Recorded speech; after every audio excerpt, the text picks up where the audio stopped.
Have you ever found yourself stuck trying to implement a mathematical formula, only to hit a wall with recursion? It can be incredibly frustrating, right? If that's you, then you're in the right place.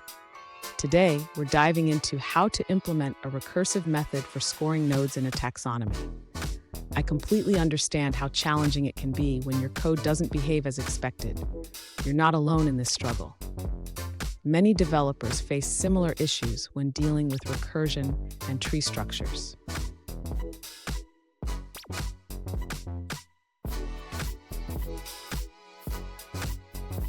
Here's the specific situation we're looking at.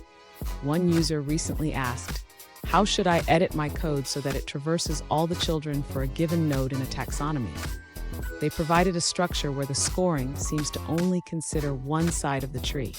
Sound familiar? Let's dig into this together and find a solution. So, what could be causing this issue? The problem often lies in how the recursion is set up. If the code only checks one child node, it won't account for all the children, leading to incorrect scoring. We'll break it down step by step so you can understand how to fix it. And don't go anywhere. I've got a crucial tip at the end that will help you ensure your recursive methods work flawlessly. To begin addressing the user's issue, we need to modify the recursive method to ensure it traverses all child nodes correctly. The first step is to check how we are counting the child nodes. Next, the user should adjust the condition inside the loop that processes the child nodes. Instead of checking if the current entry's value matches the parent node's ID, we should directly call the recursive function for each child node. Now, let's ensure that the final score calculation is correct. The user should verify that the score is calculated based on the total number of child nodes, not just the first one encountered. Finally, the user should test the updated implementation with the provided taxonomy structure. This will help confirm that the scores are calculated correctly for all nodes. Did you know?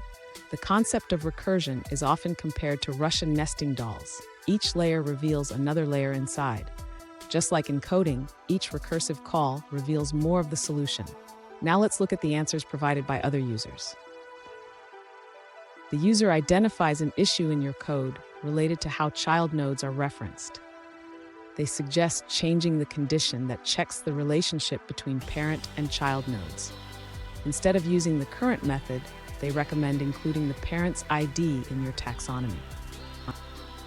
Additionally, they propose modifying the method signature to include the level as a parameter. This allows you to calculate the level during recursion, which may simplify your implementation. Let's take a look at an answer from another user. An alternative solution has been provided by another user. They suggest a corrected method for calculating the score of a node in the taxonomy. This method initializes the result to 0 and sets the node count to 1. If the frequencies map contains the key ID, it returns the frequency directly.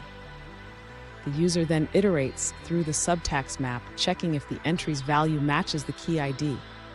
If it does, it recursively calculates the score for the child nodes and increments the node count. Finally, it returns the average score by dividing the total result by the number of nodes. Here's the crucial tip I promised. Always test your recursive functions with various tree structures to ensure they handle all cases correctly. This habit can save you a lot of headaches down the line. And there you have it. With these adjustments, your recursive method should now traverse all children correctly, giving you the right scores. Remember, testing is key. If you found this helpful, hit the subscribe button for more coding tips, and don't miss our next video on advanced recursion techniques.